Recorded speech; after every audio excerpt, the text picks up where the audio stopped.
Now we're going to go ahead and go live momentarily. We are live. Looks like as of now we don't have any. Already 3 people on, which is great. Looks like as of now we don't have any mic problems. Hopefully the live chat actually works. There's a problem? No. Like microphone. No, we don't have any mic problems or Michael problems. We don't have any live chat problems as of now. If anyone's watching can interact just to test it, that would be great. Already have a bunch of people on, which is awesome. So a couple of things. 8 people on already. Yes, it's great. So a couple of things just not really administrative stuff, but about the channel. I posted a video about an hour ago saying that we were going to be late today. I got home late from the trip. It's also why I meant to shave beforehand before I got here, but didn't have a chance to, so I apologize for that. But it looks like we have plenty of people on already, so we're going to go ahead and get started. So, hello, ladies and gentlemen of Vanderbilt, and welcome to Terrier Talk, Season 2, Episode 15. We have 2 great guests here with me, Michael Charbonnet and James Lieber. Michael's second appearance on the show for a second sport. First time that has happened, so great job. Congratulations. Yes. But a big thing to talk about, because soccer's really getting started, having their first few games, and already early on in the season. Thanks, Ian. Already really on in the season. Also, hello, John. Thank you for coming on and chatting. And bad speller. Hello. But soccer's already started, and a lot of big games already. So if you want to talk about just a few of those as we get started, just some of the lots of, just a couple of weeks into the season, but some really interesting games already. So any of those? So we started off the season with who did we play? Zachary? Acadiana. Oh yeah, we started off with the Acadiana, and that was before Carrying Pro tournament, right? That was the yes. So that was the first. So we started off with the Acadiana, and honestly, we were a little bit rusty.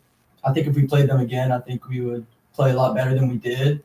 But we ended up with a tie in that game, and we were actually down 3-1, right? Yeah. We were down 3-1, and we came back and got the tie. And then we moved on to Zachary, and we were up 1-0 with 2 minutes to go, and we fell short in that game. We gave up 2 goals in the last 2 minutes, but then we had the Karen Crow tournament, right? And we played Beauchamp. So it looked like there were a lot more than just. Was it just one game, or was it just one game because it got was canceled? Oh, okay. That was something I asked about last week. I was kind of surprised by, but that makes a lot more sense.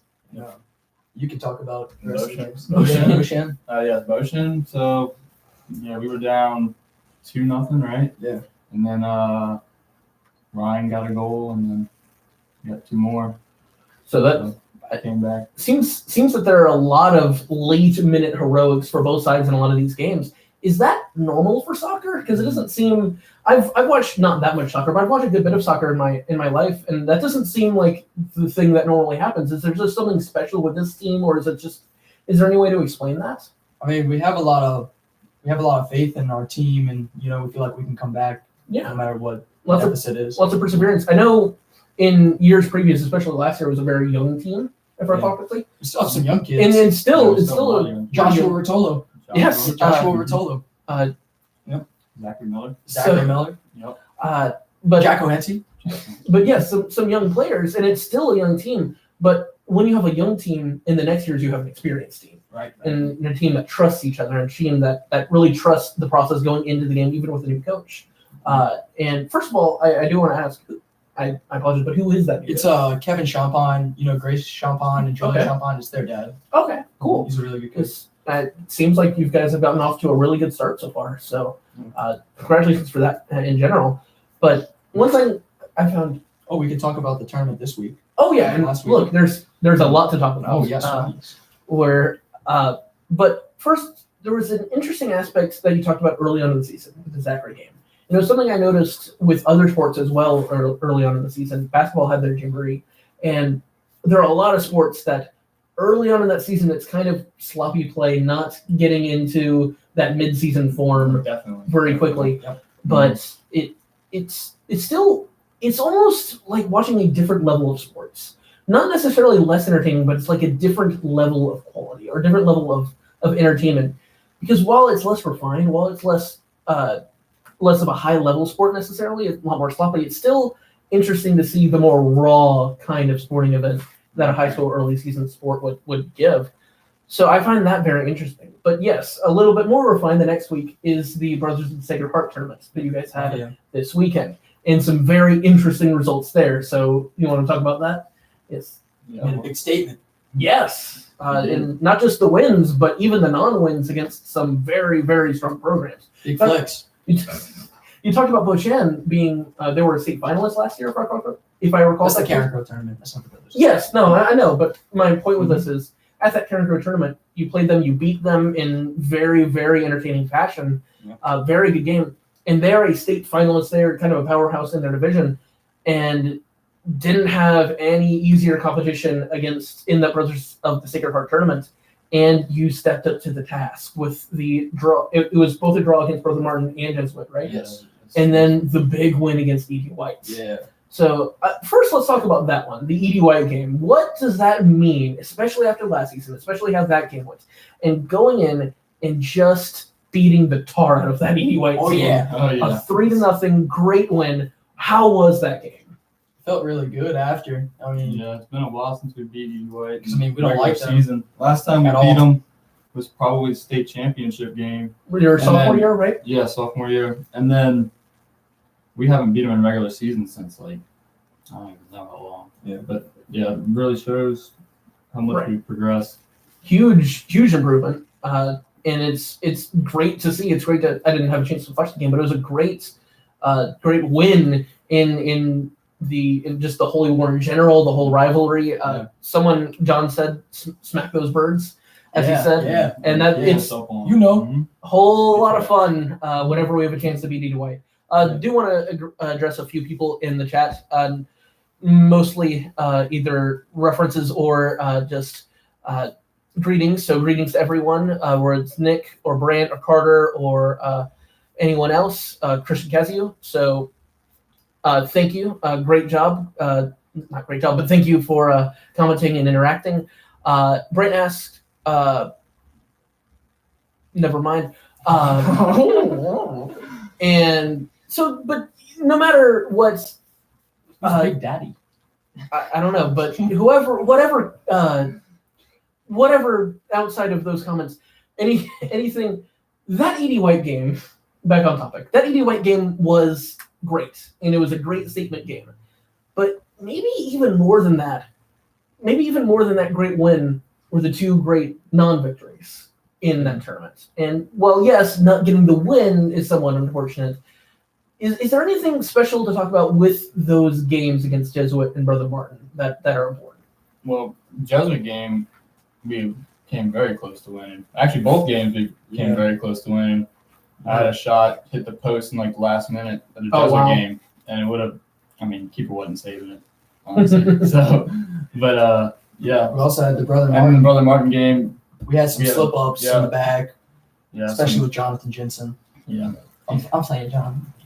always messing up back there.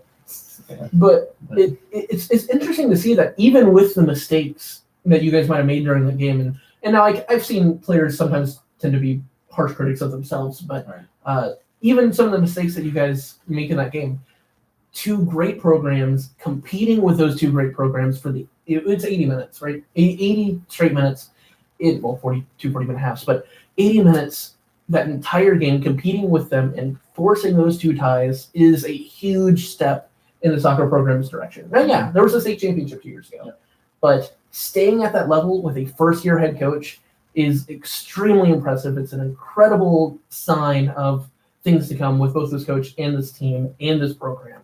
So great job, guys. You want to talk about the traditions? If you want to talk, is there anything else you guys want to talk traditions. So number 10 was retired. Yes. And they brought out retirement for James. Me? Yeah. Well, yeah. Is there anything else about that? It's just a classic number in soccer. Right. It's really not a number you retire, I didn't think, but it's good. It's good to have it back. Yeah, it's congratulations. I guess you're held in somewhat high esteem because of that. So And, congratulations for that, James. I actually started a new tradition this year. It's St. Michael the Archangel, defend us in battle. Be your protection against the wickedness and sinners of the devil. May God rebuke him, we humbly pray. And do thou, Prince of the heavenly host, by the power of God, against Satan and all the spirits who proper the world, seeking the root of souls. Amen. interesting alliteration use in that, but that's great. New tradition. Oh shit, we're gonna get our haircuts like you if we go to the state championship game. It's happening. Actually, shorter. Well, yeah. Usually, I remember they had to wear wig. I think it was Reed, his junior year, a couple years ago, had to wear a wig on the announcements because of it. But it was another great tradition. It just kind of further shows the camaraderie and the brotherhood of that team. That even going through the new coach and with that new coach, and lots of props for how you guys have been doing with them. That even through that, still staying that team together is extremely impressive. So great job to both of you guys. I think with the senior leadership, with all the people in this room, that you guys in that program is going to be in a great direction moving forward. So great job, and I have thank you for being on. Thank you, Double A. Thank you. See you later. See you. Okay. Excuse me. A little bit of moving around in the room. Thank you for everyone who got on. Wow, that number of people on is absolutely incredible. Is that 36 people? Thank you so much for everyone that came on for the show and for this interview. Hopefully, some of you guys stick around. You're welcome. But hopefully some of you guys stick around for the rest of it because there's still a lot to talk about. Probably won't go that much into the boys' soccer just because I haven't had a chance to come to the games. That was about as great of that was as much as I'm going to be able to give right now. They're much better distributors of that information than I am. Hopefully I am able to make some games in the future. But as of now, unlike the football games where I have kind of a different take on it than the players, and seeing that difference in perspective is right, they're really the only perspective that I get to see right now. So moving on for now, but thank you to Michael and James and everyone who came on to watch us during that. Instead of boys soccer, let's pivot to girls soccer for now, because girls soccer also had an incredible game this week. They only had one. It was the main event last week, but they delivered. They traveled to St. Scholastica, and they won 2-0. That was incredible. I don't know exactly how the game went, but just seeing the box score, just seeing the score of the game is all I need to see to understand just how big of an achievement this is. St. Scholastica is an all-time state girls soccer program. There is no other way to put it than it is a great program for girls soccer.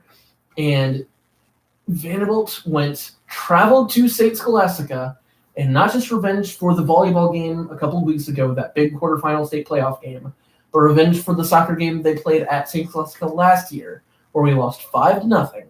We remembered the last two times we faced them, and we won 2-0. Big game, close game, and a two-goal difference isn't huge. St. Scholastica is an elite program, but it is a huge, incredible victory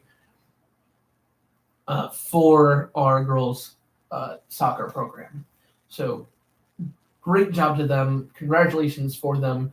It is a great job, and cannot say it enough. Between that and the great performance against St. Thomas More just a couple of weeks ago, this girls' soccer team looks like it is going to be in a great place moving throughout the season and ready to be adjusted going into this next, the higher division that they're in this season. They seem very, very prepared for it. They seem ready for it. They know what they're doing. And congratulations to them. A great performance. Going to go ahead and move on to boys basketball, who does not have the same success this week, unfortunately. Boys basketball had a somewhat rough loss to Hammond, and that game, Hammond was winless going into it. They end up getting their first win, so good for them for that, but not a great performance for our boys to start the season, formally start the season. We were up by 2 going into the fourth quarter, which kind of makes the entire thing even more tragic. We end up losing 51-45 by 6. So not a great loss, unfortunately for us. There's only so much you can do, but hopefully we can build off of that in the game that happened the next day in building this program and building this team up in the future. The next day, we had to travel again, another long road trip, this time at Shaw, and we lost that game by 21 points, which is not good. Shaw's a good team. Shaw's a well-coached team, but it's still not a good loss. You never want to lose by that kind of figure in a game. Still a long way to go for this program, but great job and great effort for them. Hopefully they can have some more success in the future. Some big games this week we'll talk about in a little bit. Finally, when it comes to last week, Cheer won state again this year in Division II, so great job for them. Congratulations for that. Moving on to some previews, we're going to go ahead and talk about boys basketball. Again, just quickly talking about the games they have this week, and they have quite a big slate this week. They start by traveling to St. Charles Catholic, who is a somewhat good program in our division. It's a possible win for us, but it's not going to be an easy game. Another road trip. We don't have our home opener yet. That comes on later in the week. But hopefully they have some success traveling there. Then we face Terrebonne the next day, and there's a lot to talk about just in general with Terrebonne. Terrebonne's a very good team, very good program.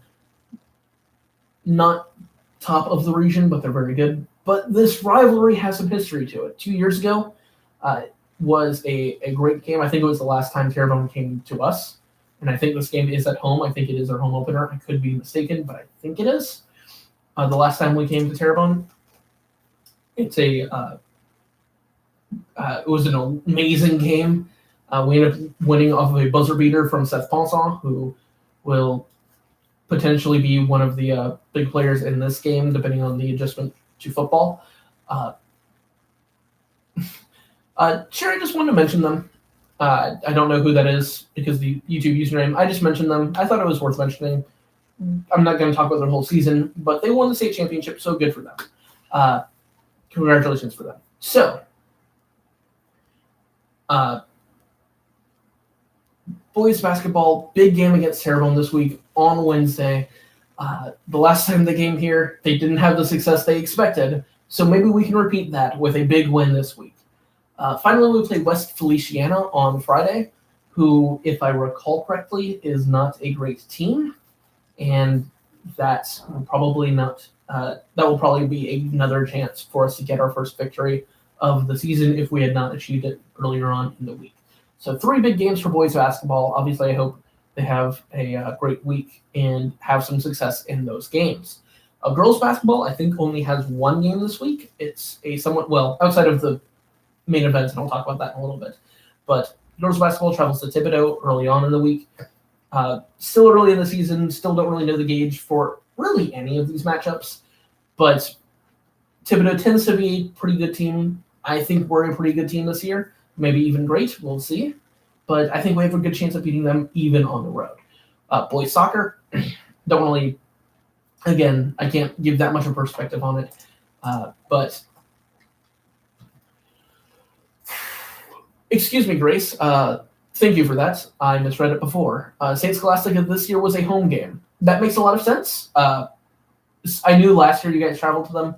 This year it was at home, which kind of makes the victory that much sweeter. St. Scholastica is a big program, and coming on and beating them is great. So great job to you guys for that win. Just bringing that up again. Anything else? I think, but yeah. So that's everything for now. Thank you for everyone. Have had a very live chat so far this week. So thank you guys for that. So boys soccer has a game against Parkview Baptist on Tuesday. Best of luck to them for that. And then girls soccer hosts Lusher, I think, is their only game. Should be a victory for them. So this is, the week after you go and host St. Scholastica and beat them. That hopefully there is no trap game aspect of this. Lusher is not the program, from what I know, that St. Scholastica is. So go into that game, girls, with the same mindset that you went in to beat St. Scholastica and crush Lusher. So great job for that. And finally, the main event for this week is the Jack Becker Classic, the third annual Jack Becker tournament for girls basketball. Very big, very interesting, just to begin the season with some very big games. I don't know if it's the same 8 teams as it has been before, but it's the third annual big tournament for girls basketball, kind of to kick off the season, even if we've had some games already to begin. But hopefully it is, of course, hosted by Vanderbilt. Hopefully people can come and support the girls. I hopefully will be there, potentially announcing the games. We'll have to see. Even if I am, I won't be able to make it for the final day. But hopefully the first 2, the Thursday and the Friday, I will be able to make. So come out and support those girls.